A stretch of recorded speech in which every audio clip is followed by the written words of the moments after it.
AERITH is a character that is not just notable and iconic within the Final Fantasy fandom, but pretty much within the gaming community as a whole. A lot of people, whether they played the original Final Fantasy VII or not, grew up knowing about this character. They knew her character design, she was notable, she was recognizable, but what's interesting is there is so much mystery around this character, and there's also so much heart and love that is present when people talk about her. And for so many gamers, especially the ones that played the original Final Fantasy VII, there has been so much excitement to have this character have new life breathed into her as a result of the remake.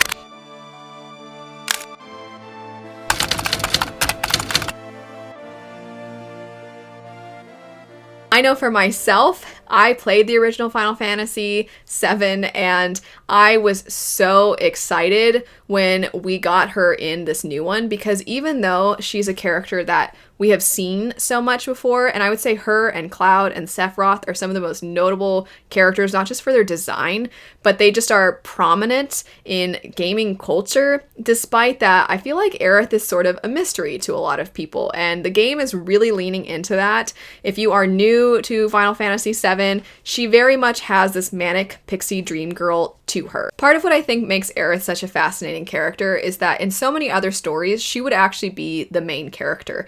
There is a certain element of she's just a normal girl with this mysterious past and these mysterious powers, and there's all these people interested in her, and there's so much at stake as a result of her life kind of representing certain things that people weren't really expecting, that have a lot to do with the world itself and the powers that people want to tap into and utilize.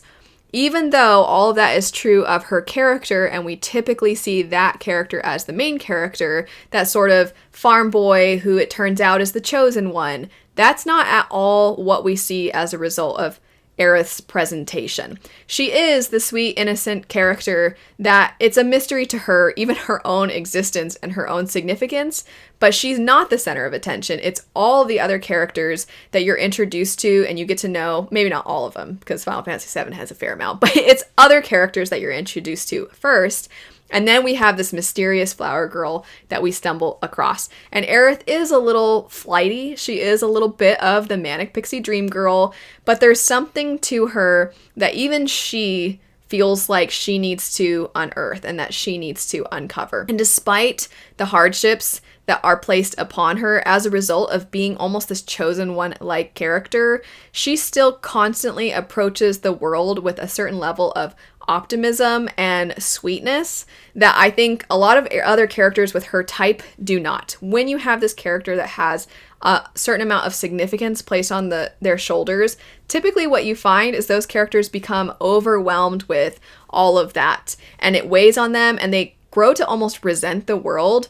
And part of what makes this character, I think, so interesting is that she's consistently becoming more pure-hearted, and she has a hint of sass to her for sure, and she sticks up for her friends and she sticks up for the things she believes in, but it's always kind of said with a little bit of a smile or this very sweet sounding voice. And there is this sort of like, she is a flower of a person. She can have some thorns, but she's also, sorry, it's a terrible analogy. She can have some thorns, but she can be just delightful and pretty and lovely. And I don't just mean pretty physically, which her character design is lovely and adorable, but I just mean her, everything about her is just so lovely and so adorable and so cute. So you don't expect that she's going to have so much weight placed upon her, and the fact that she doesn't develop this sort of bitterness toward everything, this resentment toward the world, I think actually speaks to this sort of hidden strength within her, a strength that isn't really outright obvious and blatant, but rather it's just one of those things where she defies expectations in so many ways. She's also a character that by no means shirks her responsibilities. She does not place them on others. She does not ask others to take up the burden. She faces things head on, and she's there for her friends. She's optimistic, and she's just all around a really sweet character that so many people fall in love with because she's we're so unaccustomed to seeing this character type. And the Manic Pixie Dream Girl type is difficult to pull off because often it doesn't feel like there's as much depth with them, but I feel like there is so much depth there. It's just sort of beneath the surface and this sort of glittery front that you get with AERITH. And even that juxtaposition, I think, is really fascinating, but kind of tying back into the fact that she's almost the chosen one flipped on its head. I think what makes her really fascinating is the way in which she comes to terms with her role in the world and how she consistently keeps pushing forward. And it's just like a quiet character growth that you almost don't see, because despite how outwardly optimistic and delightful and wonderful she is, a lot of the heavier things are happening beneath the surface, which is very unlike some of her counterparts. You see Cloud as somebody who has this harder exterior, and Barrett has a harder exterior. And then yet here's Aerith with this softness presented, but with some really deep things happening beneath.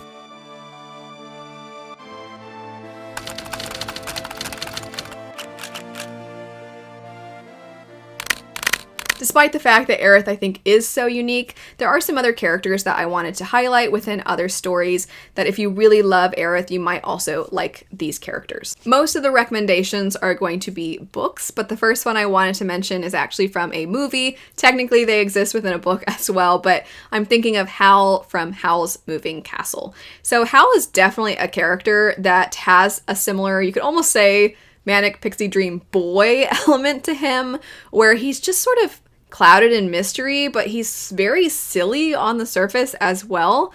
And there is something kind of darker and significant that is beneath the surface, but outwardly he is so charismatic and charming and just seems to have this optimism toward the world. But then there's also this frustration that the world isn't better. Like they're almost too pure for the world, but they have this mysterious, interesting magic that they're going to use to try to make the world a better place. I really don't have much else to say about Howl. I think Howl is a fantastic character, and it's a character that I feel like the more that you rewatch them, or the more that you really study them, the more you realize that there's something deeper within them. I'm sure most of you have checked out Howl's Moving Castle and just Studio Ghibli in general, but if you haven't, definitely highly recommend Howl's Moving Castle. And another great thing is, while I'm specifically highlighting the characters, I do think that there's this sort of interesting, fascinating whimsy to Howl's Moving Castle, and I feel like Aerith has a hint of that whimsy as well. Next up, I at first didn't think there were many parallels between Aerith and this particular character until I started to think about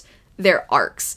And a lot of what I was touching on in the snapshot portion, the idea of these characters coming to terms with their role and their significance. There aren't too many other characters, I feel, that do that more than the character of Kelsier and Mistborn. So Kelsier definitely has more of a ruthlessness to him, I would say. He is a charismatic leader, but he doesn't quite have that silly charm that Aerith has necessarily. Kelsier I would not describe as a really serious character or brooding by any means, but he does have a lot of charisma. And he's a character that throughout Mistborn, there are moments where you sort of peel away the charisma and you look at the character beneath and you look at the struggle and you look at them trying so hard to do what they think is right to make the world a better place. But what does that mean for their role within that story? And I think it's almost upon reread that you can really appreciate how this is done with Kelsier. But once you've read Mistborn and you know, then you go back and you read certain conversations that he has, especially the character Sazed, his conversations with that character. You're like, oh my gosh, no. And so while there are, of course, some similarities between these characters and how they fit into the greater story, I would say it's more their arcs and how they handle their, I don't want to say too much, just how they process things and how they come to terms with certain things, I think is really powerful, and it's kind of unexpected in a sense. Getting back to more of the cuter, lovelier things, we have the character of Wendell Bamblebee from Emily Wilde's Encyclopedia Fairies. So really, it's just this character's personality. They are a little bit special. They are a little bit different. You don't quite know exactly why, but you're pretty sure when you start this, you are introduced to your main character named Emily, and she is somebody who is studying the Fae, and she's very studious, and she's somewhat introverted, and Wendell Bamblebee is her chatty, charismatic, charming co-worker who tags along during her research studies, but it would seem there's a little bit more to Wendell Bamblebee than meets the eye. And they do have this this, oh my gosh, they're so whimsical and fascinating and cool. And then when you see them angry and when they really are put to the test, you're like, oh, okay. And then suddenly they become so much more dangerous and there's like a darker side to them. But it's when you happen to cross them that you see that, but otherwise you get the delightful figure. And in that sense, I think the sort of presentation of these characters, their personalities, they remind me quite a bit of one another. The next one is a historical fiction, and that would be The Downstairs Girl. And this one is a little bit out there for recommendation, as Final Fantasy really leans into the fantasy elements, especially 7. It goes really hard into the fantasy. And so for me to be recommending a historical fiction might seem a little bit odd. The setup for this story is we follow this young woman who is Asian American, and she's living in the US at a time when women are fighting for women's rights. And it hasn't been all that long since you've seen individuals who are Black be freed from slavery, but are still not seen really as first-class citizens. So you're seeing women try to fight for their rights, but you also see them not want certain women to be a part of that fight because they feel it devalues what they're aiming for. And our main character, she really wants to fight for the rights of everyone, but her being an Asian American, she is not necessarily welcome by a lot of the leaders of this movement. And through some interesting circumstances, she is anonymously writing a column for a paper. And the reason I'm drawing the comparison is because she is so clever and so sweet, but also very sharp and very witty. And I feel like AERITH has a little bit of that, where she's just like, oh, and her voice is kind of up high and her personality is so cute, but then all of a sudden every now and then she really gets in your face about something. And I feel that this character has a hint of that, where she can really lay it on thick and she can let you know when you're being ridiculous, because her column turns into an advice column where people write in and then they ask her advice and then she gives it, and she doesn't hold back, but she's also very kind and very empathetic. She's just always fighting for what's right, and I loved that about this character. I also just think in general this is a very underhyped story, so highly recommend this one. And I mean, highly recommend everything that I'm talking about today, but I feel like that character just really reminds me of AERITH, and AERITH reminds me of her in a lot of ways. After that, we have Six Crimson Cranes. I think the sort of silliness of our main character, Shiori, in Six Crimson Cranes very much reminds me of AERITH, and she has such a similar personality. And at the beginning, she is very young and she's supposed to marry this man that she doesn't want to marry. And so she gets out of it by doing some pretty ridiculous things. But through some unforeseen circumstances, she finds herself and her brothers cursed. Her brothers have been turned into cranes, and then she herself can't speak. So she can't tell anybody about the curse. She can't really let anybody know that she wants to try and save her brother. She's trying to get back home. She's doing everything she can. And she's having to learn a lot about herself as the story progresses. And you could say as a result of her having to not be able to just constantly put herself out there and what she thinks and what she wants, but having to stop and look around her and grow as a result of starting to consider other people before herself, or at the very least, she considers herself equal to other people rather than herself first. So the character growth in this is fantastic. I do think it's the personality of the characters, and also just in general, there is something very kind of whimsical and fairy tale-like about Six Crimson Cranes that just makes me think of AERITH. Apologies for recommending the same author twice, but next up I wanted to mention Warbreaker. So this one has a really fantastic magic system. The setup for this is you follow these two sisters, one who is supposed to fulfill a marriage alliance with this neighboring kingdom, and then the other one is sort of the younger daughter who's insignificant and unimportant. And she is very free-spirited, and she doesn't have a lot of political obligations, but their father decides to send her in place of the elder sister, and so now this character, whose name is Siri, is thrust into a situation and a marriage that she was not expecting, and she knows nothing about how to navigate this. She doesn't know the politics of this place. She doesn't really know anything, but through willpower and just honestly being herself in a lot of ways and trying to do, she constantly thinks, what would my sister do?